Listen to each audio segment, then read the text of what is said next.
Nandito ako sa taas ng departure na iya Terminal 3 para sunduin ang ating pasahero kay Joyride. Sa B8 kami magkikita. Dito kasi yung antayan ng mga motor. Pagdating ko nga dito sa B8, tinawagan ko na siya para papuntahin dito. Pagkatapos kami nag-usap, pumunta na agad si ma'am. Maya-maya nga lang dumating na si madam, isang chubby pero di kalakihan. At kinuha ko na agad yung mga dala niya para ilagay sa mahiwagang top box ko. Dahil nga hindi kasya sa top box ko, kaya naglagay na rin ako sa harapan ko para di kami mahirapan pareho. Pagsakay ni madam, umalis na agad kami hanggang sa makarating na kami sa drop-off location ni madam.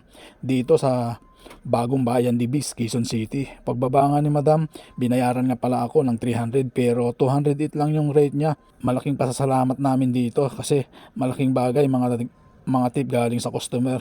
Panggas na rin, sobra-sobra pa. Hanggang sa nag-abang na rin ako ng booking dito sa Eastwood. Kasama ko nga pala mga kasundo rider.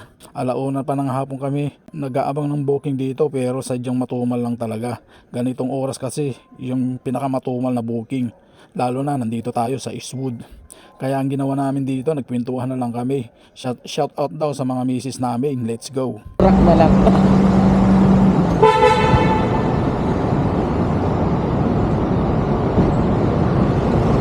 Ano na rin pala ito eh. Isang Lisbon pala ito. Eh, naka-records ka, Paps. Shout out sa'yo. Naka-record. Hey!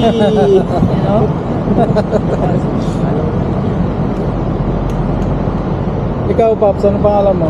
Sunny. Sunny. Ayan yan. Shout out sa misis ko. High blood. Stay put ka lang dyan, mamaya. Ano?